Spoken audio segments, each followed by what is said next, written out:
बारान साहब और कुदरत साहब से मिल चुकी हूँ, मगर आपसे मिलने का मौका नहीं मिला। मैं सबीहा इमरुल हूँ और आप यकीनन आज़ाद साहिबा हैं।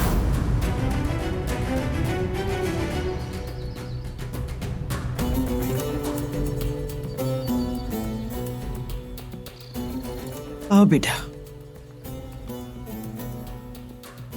अब कैसा है हाथ तुम्हारा? कैसा होगा अम्मी, जख्म में भरने में वक्त तो लगेगा, तकलीफ सह लूंगा ये, लेकिन मुझे दुख गोली का नहीं है।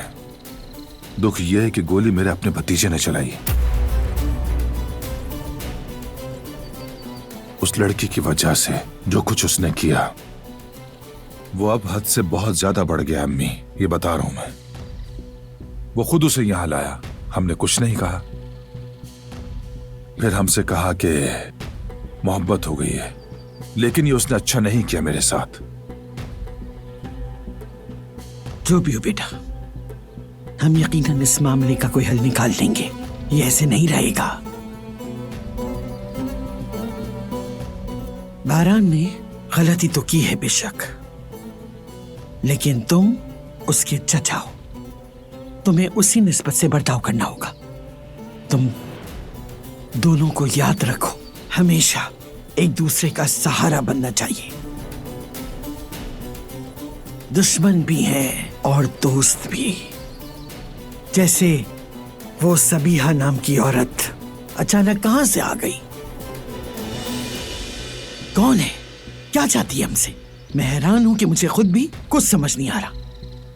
नहीं अम्मी, वो तो बहुत नफीस खातून है। तुम कब से उसके बारे में जानने लगे? सुना है अम्मी, और कहां से जानूंगा।